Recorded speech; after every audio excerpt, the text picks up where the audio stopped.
ಎಷ್ಟು hours workout ಮಾಡ್ತೀರಾ? Before workout ಏನೆಲ್ಲ ಫುಡ್ ತಗೊಳ್ತೀರಾ? ಆಫ್ಟರ್ ವರ್ಕೌಟ್ ಏನೆಲ್ಲ ಫುಡ್ ತಗೊಳ್ತೀರಾ? ಎಲ್ಲರಿಗೂ ಅವ್ರದೇ ಆಗಿರೋಂಥ ಬಾಡಿ ಪ್ರಕಾರ ಅವ್ರ ಡೈಟ್ ಮಾಡಬೇಕು. ಒಂದು ಡೈಟ್ರಿಷನ್ ಇಟ್ಕೊಳ್ಳಿ, ಒಂದು ಕೋಚ್ ಇಟ್ಕೊಳ್ಳಿ. It's very important. ಪರ್ಸನಲ್ ಯಾರೋ ಅವರು ಆಪಲ್ ಡೈಟ್ ಅಂದ್ಬಿಟ್ಟು ಬರೀ ಆಪಲ್ ತಿನ್ಕೊಂಡಿರ್ತಾರಂತೆ. Are you serious? ಕಾಫಿನೇ ಒಂದು ಕಪ್ ಮೇಲೆ ತಗೊಂಡ್ರೆ ಇಟ್ಸ್ ವೆರಿ ಡೇಂಜರಸ್.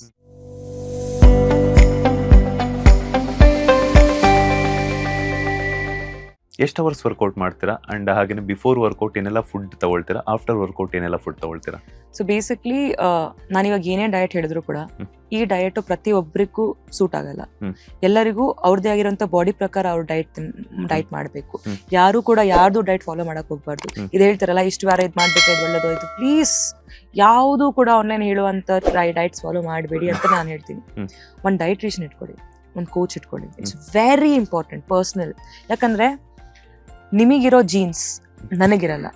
ನಿಮ್ ಫ್ಯಾಮಿಲಿ ಯಾರ್ದೋ ಒಂದು ಫ್ಯಾಮಿಲಿನಲ್ಲಿ ಮೇ ಬಿ ಹಾರ್ಟ್ ಪ್ರಾಬ್ಲಮ್ ಇರುತ್ತೆ, ಅದು ಹೆರಿಡಿಟರಿ ಆಗಿ ಅವ್ರಿಗೆ ಬರ್ತಾ ಇರುತ್ತೆ. ಸೊ ಅವ್ರನ್ನ ಬೇರೆ ತರಾನೇ ಟ್ರೀಟ್ ಮಾಡ್ಬೇಕು. ಅವ್ರಿಗೆ ಮೇ ಬಿ ಆಲ್ಮಂಡ್ ಅಲರ್ಜಿ ಇರುತ್ತೆ, ನಟ್ಸ್ ಅಲರ್ಜಿ ಇರುತ್ತೆ. ಸೊ ಅವ್ರ ಡಯಟ್ ಅಲ್ಲಿ ನಾವು ನನ್ ಡಯಟ್ ಕೊಟ್ರೆ ಅವ್ರ ನಟ್ಸ್ ತಿಂದ್ರೆ ಅಲರ್ಜಿ ಆದ್ರೆ ಯಾರು ಅದಕ್ಕೆ ರೆಸ್ಪಾನ್ಸಿಬಲ್ ಇರ್ತಾರೆ? So don't follow blindly. ನಂಗೆ ಲ್ಯಾಕ್ಟೋಸ್ ಆಗಲ್ಲ, ನಂಗೆ ಹಾಲು ಅವ್ರು ಡಯಟ್ ಫಾಲೋ ಮಾಡ್ತಾರೆ, ನಾನು ಇವಾಗ ಹೇಳ್ತೀನಿ ಯಾರೋ ಅಂತ ತಿನ್ಬಿಟ್ರೆ ಅವ್ರಿಗೆ ಅಲರ್ಜಿ ಆಗುತ್ತೆ. No, it's not right. ಕೆಲವರಿಗೆ ಚಿಕನ್ ಅಲರ್ಜಿ ಇರುತ್ತೆ, ಕೆಲವರಿಗೆ ಆಲಿವ್ ಆಯಿಲ್ ಅಲರ್ಜಿ ಇರುತ್ತೆ. So you can't blindly follow. It's not good, not safe. ಅದನ್ನೆಲ್ಲ ತಿಳ್ಕೋಬೇಕು ಅಂದ್ರೆ ಡಾಕ್ಟರ್ ಕನ್ಸಲ್ಟ್ ಮಾಡಬೇಕು. ಡಾಕ್ಟರ್ ಅಲ್ಲ, ಡೈಟ್ರಿಷನ್ ಅಂತ ಇರ್ತಾರೆ, ಕೋಚ್ ಅಂತ ಇರ್ತಾರೆ, ಫಿಟ್ನೆಸ್ ಕೋಚ್ ಫಾರ್ ಸರ್ಟಿಫಿಕೇಶನ್ಸ್ ಎಲ್ಲ ಇರುತ್ತೆ ಅವ್ರದ್ದು. So it's very important that ಇದನ್ನ ನೋಡ್ಕೊಂಡು ಆಮೇಲೆ ಡಯಟ್ ಅನ್ನ ಶುರು ಮಾಡಿ. ಯಾರೋ ಅವರು ಆಪಲ್ ಡಯಟ್ ಅಂದ್ಬಿಟ್ಟು ಬರೀ ಆಪಲ್ ತಿನ್ಕೊಂಡಿರ್ತಾರಂತೆ. Are you serious? ಎಷ್ಟು ಡ್ಯಾಮೇಜ್ ಆಗುತ್ತೆ ಗೊತ್ತಾ ಬಾಡಿ? ಯಾವುದೇ ಒಂದು ಏನೇ ಎಕ್ಸ್ಟ್ರೀಮ್ ತಗೊಂಡ್ರು it is very poisonous to the body. ಕಾಫಿನೇ ಒಂದು ಕಪ್ ಮೇಲೆ ತಗೊಂಡ್ರೆ it's very dangerous. Anything and everything, ಆಯ್ತಾ? ಸೊ ಬ್ಲೈಂಡ್ ಆಗಿ ದಯವಿಟ್ಟು ಫಾಲೋ ಮಾಡ್ಬಿಡಿ. ಅದಕ್ಕೆ ನಾನು ಡಯಟ್ ಏನು ಅಂತ ಹೇಳಲ್ಲ, ಬಿಕಾಸ್ ಅದನ್ನೇ ಫಾಲೋ ಮಾಡ್ತಾರೆ ಕೆಲವರು ಬ್ಲೈಂಡ್ ಆಗಿ. ನಾನು ಹೇಳಲ್ಲ ಅದನ್ನ. ಒಂದೇ ವಿಷಯ ಹೇಳಕ್ ಟ್ರೈ ಮಾಡ್ತೀನಿ, ಆದಷ್ಟು ಪ್ರೋಟೀನ್ ಜಾಸ್ತಿ ತಗೊಳ್ಳಿ. ಅಂದ್ರೆ ಜಾಸ್ತಿ ಅಂದ್ರೆ ಇವಾಗ ಮತ್ತೆ ಎಕ್ಸ್ಟ್ರೀಮ್ ಆಗಿ ತಗೊಂಡ್ರು it's dangerous. It's not good. It will effect your kidney. ಒಳ್ಳೇದಲ್ಲ. ಅದನ್ನ ಡೈಜೆಸ್ಟ್ ಮಾಡಕ್ ಫೈಬರ್ ತಿನ್ಬೇಕು. ಅದನ್ನ ಯಾರು ಹೇಳ್ತಾರೆ ಅಲ್ವಾ? ಪ್ರೋಟೀನ್ ತಿಂತಿದ್ರಾ, ಚಿಕನ್ ತಿಂತಿದ್ರಾ, ಅಥವಾ ಲೈಕ್ ಪನೀರ್ ಏನೋ ತಿಂತಿದ್ರಾ ಅಂದ್ರೆ ವೆಜಿಟೇಬಲ್ಸ್ ತಿನ್ಬೇಕು, ಫೈಬರ್ ಇರುತ್ತೆ ಅದರಲ್ಲಿ. It's very important. ಬಾಡಿಗೆ ಎಷ್ಟು ಪ್ರೋಟೀನ್ ಬೇಕು ಅನ್ನೋದನ್ನ ಪ್ಲೀಸ್ ದಯವಿಟ್ಟು ಕೋಚ್ನ ತಿಳ್ಕೊಂಡು ಆಮೇಲೆ. ಕೆಲವರಿಗೆ ಇಷ್ಟು ಪ್ರೋಟೀನ್ ತಿನ್ಬೇಕಿರುತ್ತೆ, ಕೆಲವ್ರಿಗೆ ಚೂರು ಪ್ರೋಟೀನ್ ತಿನ್ಬೇಕಿರುತ್ತೆ. But protein is very very important muscle ಗೇನಿಗೆ, especially women. After 30 years muscle loss ಶುರು ಆಗುತ್ತೆ. ಮಸಲ್ ಲಾಸ್ ಶುರು ಆದ್ರೆ ಅದನ್ನ ಗೇನ್ ಮಾಡ್ಕೊಳ್ಳೋದು ತುಂಬಾ ಕಷ್ಟ. ವೇಟ್ ಲಾಸ್ ಮಾಡ್ಕೊಳ್ಳೋದು ಆಕ್ಚುಲಿ ಈಸಿ, ವೇಟ್ ಗೇನ್ ಮಾಡ್ಕೊಳ್ಳೋದು ತುಂಬಾ ಕಷ್ಟ, ಮಸಲ್ ಗೇನ್ ಮಾಡ್ಕೊಳ್ಳೋದು ತುಂಬಾ ಕಷ್ಟ. So it's very important. So ನಾನು ಹೇಳಲ್ಲ ಏನೇ ನಾನು ಫಾಲೋ ಮಾಡ್ತೀನಿ ಅಂತ. It's not a secret. But ಒಂದು ಕೋಚ್ ಇಟ್ಕೊಂಡ್ರೆ ಅವ್ರು ನಿಮ್ಮ ಬಾಡಿ ಪ್ರಕಾರ ನಿಮಗೆ ಹೇಳ್ತಾರೆ, ಅದನ್ನೇ ನಾನು ಹೇಳ್ತೀನಿ, ಅದನ್ನ ಫಾಲೋ ಮಾಡಿ ಅಂತ. ವರ್ಕೌಟ್ ಎಷ್ಟೊತ್ತು ಮಾಡ್ತೀರಾ ಅಂತ ಕೇಳಿದ್ರು.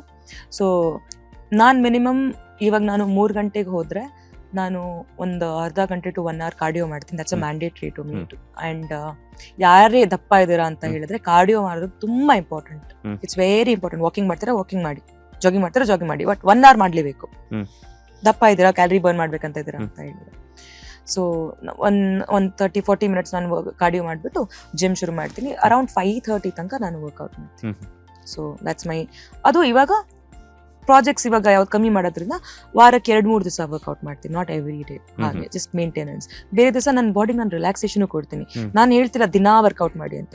ನಾನು ಹೇಳ್ತಿದ್ದೀನಿ ಎಷ್ಟು ಬೇಕು ಅಷ್ಟು ವರ್ಕೌಟ್ ಮಾಡಿ, ಎಲ್ಲ ಪಾರ್ಟಿಗೂ ವರ್ಕೌಟ್ ಕೊಡಿ ಅಂಡ್ ಎಡ್ಯುಕೇಟ್ ರೆಸ್ಟ್ ಕೊಡಿ. Very important. ಎಸ್ ಮ್ಯಾಮ್, ನಟಿಮಣಿ ಅಂದಮೇಲೆ ಸ್ಕಿನ್ ಕೇರ್ ಅನ್ನೋದು ತುಂಬಾ ಇಂಪಾರ್ಟೆಂಟ್ ಆಗಿರುತ್ತೆ. ಸಂಗೀತ ಶೃಂಗೇರಿ ಅವರ ಸ್ಕಿನ್ ಕೇರ್ ರೂಟೀನ್ ಹೆಂಗಿರುತ್ತೆ? ಪಾರ್ಲರ್ಸ್ಗೆ ಹೆಚ್ಚಾಗಿ ಹೋಗ್ತಾರಾ ಅಥವಾ ಮನೆಯಲ್ಲೇನೆ ಹೋಮ್ ರೆಮಿಡೀಸ್ ಜಾಸ್ತಿ ಟ್ರೈ ಮಾಡ್ತಿರ್ತಾರ ಅಂತ? ಈ ಒಂದು ವಿಷಯದಲ್ಲಿ ನನ್ನ ಅಪ್ಪ ಅಮ್ಮಂಗೆ ಥ್ಯಾಂಕ್ಸ್ ಅನ್ನ ಕೇಳಕ್ಕೆ ಇಷ್ಟಪಡ್ತೀನಿ. ಬಿಕಾಸ್ ಅವರಿಬ್ರದ್ದು ಸ್ಕಿನ್ ತುಂಬಾ ಚೆನ್ನಾಗಿದೆ. ಅಂಡ್ ದಟ್ಸ್ ದ ಶಾರದಾಂಬ ತಾಯಿ ಬ್ಲೆಸ್ಸಿಂಗ್ ಅನ್ಸುತ್ತೆ. ಸೊ ನನ್ಗೆ ಯಾವತ್ತೂ ಅಂದ್ರೆ ಸ್ಕಿನ್ ರಿಲೇಟೆಡ್ ಏನೂ ಪ್ರಾಬ್ಲಮ್ ಆಗಿರಲಿಲ್ಲ. ನನ್ನ ನ್ಯಾಚುರಲ್ ಆಗಿ ಸ್ಕಿನ್ ಇದೆ.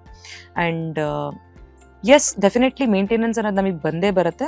ಆ ಮೇಂಟೆನೆನ್ಸ್ ನಾನು ಫೆದರ್ ಟಚ್ ಅನ್ನೋದು ಒಂದು ಜಯನಗರದಲ್ಲಿದೆ. ಸೊ ಅಲ್ಲಿ ನಾನು ಯಾವಾಗಲೂ ಹೋಗ್ತೀನಿ ಮೇಂಟೈನ್ ಮಾಡ್ಕೊಳ್ಳೋದಕ್ಕೆ.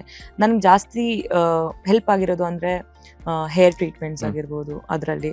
ಆಮೇಲೆ facials are also good. And usually ನಾನು ಹೇಳ್ದಂಗೆ ಹಾರ್ಮೋನಲ್ ಇಂಬ್ಯಾಲೆನ್ಸ್ ಆದಾಗ ಹೇರ್ ಜಾಸ್ತಿ ಬರುತ್ತೆ ಬಾಡಿನಲ್ಲಿ. ಆ್ಯಂಡ್ ಆಸ್ ಅ ಹೀರೋಯಿನ್ ನಾನು ಇದು ತೆಗಿಸ್ಲೇಬೇಕು. ಸೊ ಅದೆಲ್ಲ ನಾನು ಮಾಡಿಸ್ಕೊಳ್ತೀನಿ. It's not dangerous, it's very good, it's fine. ನನಗೆ ಇಲ್ಲಿ ತನಕ ಇಟ್ಸ್ ಬೀನ್ ಗುಡ್, ಮೇಂಟೈನ್ ಆಗಿದೆ ನಂದು ಕಾಂಪ್ಲೆಕ್ಷನ್ ಕೂಡ. ಆ್ಯಂಡ್ ಏನು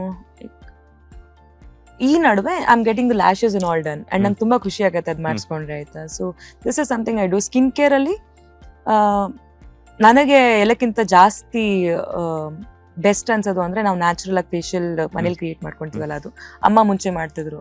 ಅಂದ್ರೆ ಈ ಗ್ರಾಮ್ ಫ್ಲೋರ್, ಟರ್ಮರಿಕ್, ಕೆನೆ ಹಾಕ್ಬಿಟ್ಟು, ಹಾಲಿನ ಕೆನೆ ಹಾಕ್ಬಿಟ್ಟು ಮುಖಕ್ಕೆ ಹಚ್ತಾ ಇದ್ರು. ನಾನು ಚಿಕ್ಕ ವಯಸ್ಸಲ್ಲಿ ಇರ್ಬೇಕಿದ್ರೆ ಯಾವಾಗ್ಲೂ ಮಾಡ್ತಾ ಇರ್ತಿದ್ರು. ಅದು ತುಂಬಾ ಖುಷಿ ಇತ್ತು ನನಗೆ. ಅದು ಮಾಡ್ತಿದ್ದೆ, ಇವಾಗ ಮಾಡ್ತಿಲ್ಲ ಅದನ್ನ ನಾನು. ಸೊ ಅದನ್ನ ಮಾಡ್ತಿದ್ದೆ ನಾನು. ಅಂಡ್ ಮಲ್ಗೋ ಮುಂಚೆ ಯಾವಾಗ್ಲೂ ನಾನು ಲಿಪ್ ಬಾಮ್ ಹಾಕ್ಕೊಂತೀನಿ, ಅಂದ್ರೆ ಲಿಪ್ ಮಾಸ್ಕ್ ಹಾಕ್ಕೊಂತೀನಿ. That's very important. ನಾನು ಜಾಸ್ತಿ ಕೆಮಿಕಲ್ಸ್ ಮುಟ್ಸಕ್ ಹೋಗಲ್ಲ, ವೆರಿ ರೇರ್. ತುಂಬಾ ಲೈಕ್ ನಾನು ಬರೀ ಒಂದು ಫೇಸ್ ವಾಶ್ ಕೂಡ ನಾನು ಮಾಡ್ಕೊಬೇಕಂದ್ರೆ ನೀರಿಂದ ಜಸ್ಟ್ ಹಿಂಗ್ ಮಾಡ್ಕೊಂತೀನಿ. ಬಿಕಾಸ್ ನಂಗೆ ಆ ಒಂದು ಕೆಮಿಕಲ್ಸ್ ನನ್ನ ಸ್ಕಿನ್ನಿಗೆ ಟಚ್ ಮಾಡ್ಕೊಳಕ್ ಇಷ್ಟ ಇಲ್ಲ. ನಂಗೆ ಏನ್ ಅನ್ಸುತ್ತೆ ಅಂದ್ರೆ ಎವ್ರಿ ಟೈಮ್ ಏನಾದ್ರೂ ಕೆಮಿಕಲ್ ಯೂಸ್ ಮಾಡ್ತೀನಿ ಅಂದ್ರೆ ನನ್ನ ಸ್ಕಿನ್ನು ಎಡಿಕ್ಟ್ ಆಗ್ತಾ ಇದೆ ಅದಕ್ಕೆ ಅಂತ ನಂಗೆ ಭಯ ಆಗುತ್ತೆ ಯಾವಾಗ್ಲೂ ಕೂಡ. ಸೊ ನಾನು ಆದಷ್ಟು ಅವಾಯ್ಡ್ ಮಾಡ್ತೀನಿ. ಯಾವುದು ಕೂಡ ಒಂದು ಪ್ರಾಪರ್ ಇದನ್ನೇ ಯೂಸ್ ಮಾಡ್ಬೇಕನ್ನೋದನ್ನ ನಾನು ಯಾವುದು ಮಾಡಲ್ಲ. ಮುಂಚೆ ಮಾಡ್ತಿದ್ದೆ ಒಂದು ಟೈಮಲ್ಲಿ, ಒಂದು ಕ್ರೇಜ್ ಬಂದಾಗ. ಬಟ್ ಐ ಅಂಡರ್ಸ್ಟುಡ್ ಇದೇನಂದ್ರೆ ಎಡಿಕ್ಷನ್ ಕ್ರಿಯೇಟ್ ಮಾಡ್ತಿದ್ದೀನಿ ನನ್ನ ಫೇಸಿಗೆ ನಾನು ಅಂತ. ನ್ಯಾಚುರಲ್ ಆಗಿ ಹಿಂಗಿದ್ದಾಗ ಏನಾಗುತ್ತೆ ಅಂದ್ರೆ ನಮ್ಮ ಫೇಸ್ ಆಕ್ಸೆಪ್ಟ್ ಮಾಡುತ್ತೆ, ಇದೇ ನಿಂಗೆ ಸಿಗೋದು, ಇಷ್ಟರಲ್ಲೇ ಚೆನ್ನಾಗಿರು ಅಂತ. ಅದಕ್ಕೆ ನಾನು ಇದಾಗ್ತಿದ್ದೀನಿ, ಮುಳ್ಳಾಗ್ತೀನಿ. ಬಟ್ ಈ ಸಜೆಷನ್ ನಾನು ಎಲ್ಲರಿಗೂ ಕೊಡಕ್ ಹೋಗಲ್ಲ. ತುಂಬಾ ಜನಕ್ಕೆ ಈ ನಡುವೆ ಸ್ಕಿನ್ ಪ್ರಾಬ್ಲಮ್ಸ್ ಇದೆ, ಆಯಿಲಿ ಸ್ಕಿನ್, ಪಿಂಪಲ್ಸ್, ಅದು ಇದು ಇದೆ. ಮೇಜರ್ ಆಗಿ ನಿಮ್ ಗಟ್ಸ್ ಕ್ಲೀನ್ ಇದ್ರೆ ನಿಮ್ ಸ್ಕಿನ್ ಕ್ಲೀನ್ ಇರುತ್ತೆ. It's very important. So I would say that cleanse your guts. ನಿಮ್ ಇಂಟೆಸ್ಟೈನ್ ಕ್ಲೀನ್ ಮಾಡ್ಕೊಳ್ಳಿ. It reflects on your face, ತುಂಬಾ ಚೆನ್ನಾಗಿ ಕಾಣುತ್ತೆ ಫೇಸ್. ಅಂಡ್ ಒಂದೇ ಒಂದು ರೀಸೆಂಟ್ ಆಗಿ ಒಂದು ಆನಿಯನ್ ಜ್ಯೂಸ್ ಇಂದ ರೆಮಿಡಿ ಟ್ರೈ ಮಾಡಿದೆ ನಾನು. ತಲೆಯಲ್ಲಿ ಆನಿಯನ್ ಜ್ಯೂಸ್ ಇಲ್ಲಿ ಹಾಕಿದ್ರೆ, ಅಂದ್ರೆ ಆನಿಯನ್ ಫುಲ್ ಗ್ರೈಂಡ್ ಮಿಕ್ಸಿಗೆ ಹಾಕ್ಬಿಟ್ಟು ಅದ್ರ ಜ್ಯೂಸ್ ತೆಗೆದು ಇಲ್ಲಿ ಹಾಕೊಂಡ್ರೆ ರೋಸ್ಮೆರಿ ಆಯಿಲ್ ಜೊತೆಗೆ ಹೇರ್ ಗ್ರೋ ಚೆನ್ನಾಗುತ್ತೆ ಅಂತ ಒಬ್ರು ನಂಗೆ ಸಿಲೋನ್ ಅವ್ರು ಹೇಳಿದ್ರು, ಹೇರ್ ವಾಶ್ ಮಾಡ್ಸಕ್ ಹೋದಾಗ. So I understood, I used it. Actually effective ಇದೆ. It's very effective. ಅಂದ್ರೆ 2 ವಾರ ಮಾಡಿದೆ ನಾನು. ಅದು ವೆರಿ ಎಫೆಕ್ಟಿವ್. ಅಂದ್ರೆ ವಾರದಲ್ಲಿ ಒಂದು 2-3 ದಿವಸ ಮಾಡ್ತಿರ್ಬೇಕು. ಅಫ್ಕೋರ್ಸ್ ಸ್ಮೆಲ್ ಇರುತ್ತೆ, but you should manage that. ಏನಾದ್ರು ಬೇಕು ಅಂದ್ರೆ ನಾನು ಸ್ಯಾಕ್ರಿಫೈಸ್ ಮಾಡಲೇಬೇಕು. But that was effective for me. Latest ಹಾಗೂ ಇಂಟ್ರೆಸ್ಟಿಂಗ್ ಸುದ್ದಿಗಳಿಗಾಗಿ ಬಾಸ್ ಟಿವಿ ಕನ್ನಡ ಚಾನೆಲ್ನ ಸಬ್ಸ್ಕ್ರೈಬ್ ಮಾಡಿ. ಹಾಗೆಯೇ ಬೆಲ್ ಐಕಾನ್ ಪ್ರೆಸ್ ಮಾಡಿ. ಇದರ ಜೊತೆಗೆ ಫೇಸ್ಬುಕ್, ಇನ್ಸ್ಟಾಗ್ರಾಮ್, ಎಕ್ಸ್ ನಲ್ಲೂ ಮಿಸ್ ಮಾಡದೆ ಫಾಲೋ ಮಾಡಿ.